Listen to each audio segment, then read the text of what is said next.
நீங்கள் கேட்க இருப்பது வாழ்க்கை வழிகள். எழுதியவர் G.S. சிவகுமார். வழங்குபவர்கள் ஒராலிட்டி மற்றும் சுவாசம் பதிப்பகம். வாசிப்பவர் புஷ்பலதா பார்த்திபன்.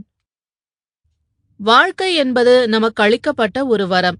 எப்படி ஓர் உன்னதமான வாழ்க்கையை வாழ வேண்டும் என்பதற்கான வழிகளை இந்த புத்தகத்தில் நீங்கள் காணலாம். வாழ்க்கை என்பது என்ன? குடும்ப வாழ்க்கைக்கும் தொழில் வாழ்க்கைக்கும் உள்ள வேறுபாடு என்ன? சிலர் மட்டும் வாழ்க்கையில் வெற்றிகளை குவித்துக் கொண்டே இருப்பதெப்படி? சிறந்த மனிதனாக வாழ்ந்து நமது கடமைகளை சரிவர நிறைவேற்றுவதெப்படி?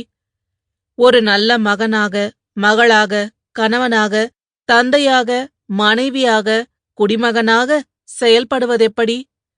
இது போன்ற பல கேள்விகளுக்கு பல அறிஞர்களின் வாழ்விலிருந்தும் தம் சொந்த அனுபவத்திலிருந்தும் பல எடுத்துக்காட்டுகளுடன் எளிமையான மொழியில் இந்த புத்தகத்தின் மூலம் பதிலளிக்கிறார் ஆசிரியர் G.S.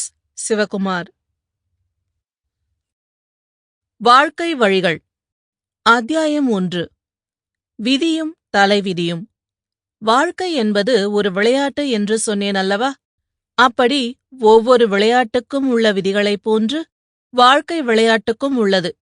இந்த விதிகளை புரிந்து கொள்ளாதவர்கள்தான் தலைவிதி என்ற ஒரு பூதத்தை கிளப்பிவிட்டு அதன் பயத்திலேயே வாழ்ந்துவிட்டு அதன் பிடியிலேயே சிக்கி சின்னாபின்னமாகி முடிவில் அதன் வாயிலேயே விழுந்து விழுங்கப்படுகிறார்கள். விதிகளின்படி விளையாட வேண்டும் என்று சொல்லும்போது விதிகளை மீறி ஒருவர் உலகக்கோப்பையே தட்டிக் கொண்டு போன சம்பவம் நினைவுக்கு வருகிறது. வருடம் 1986. உலகக்கோப்பை கால்பந்தாட்டத்தின் குவார்ட்டர் ஃபைனல் மேட்ச். டீகோ மாரடோனா அர்ஜென்டினாவுக்கு ஆடிக்கொண்டிருக்கிறார். ஆட்டம் மிக சுவாரஸ்யமாக போய்கொண்டிருக்கிறது. இந்த மேட்சை எப்படியாவது வென்றாக வேண்டும் என்ற வேகம் மாரடோனாவுக்கு. 5 ஆங்கிலேய வீரர்களை லாவகமாக கடந்து முன்னேறி பந்தை கோலுக்குள் தள்ளி வெற்றி வாகை சூடுகிறார் மாரடோனா. ஆனால் இங்கேதான் சூட்சமம். பந்தை யாரும் அறியாத வண்ணம் கைகளால் தட்டிவிட்டிருக்கிறார் மனிதர். கண்களை விளக்கெண்ணெய் விட்டுக்கொண்டு பார்க்கும் மேட்ச் ரெஃபரிகளால் கூட இந்த மாயமாலத்தை கண்டுபிடிக்க முடியவில்லை.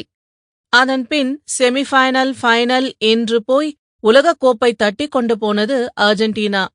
ஆனால் குட்டு வெளிப்பட்டதும் அவர் கூறிய மறுமொழி, அது கடவுளின் கை. It was the hand of God. எப்படியோ தப்பித்துக் கொண்டார் அவர். ஆனால் கால்பந்து உலகக்கோப்பை வரலாற்றில் அழிக்க முடியாத கலங்கத்தை அர்ஜென்டினாவுக்கு வாங்கி தந்துவிட்டார் இந்த மாயவித்தை. Sample complete.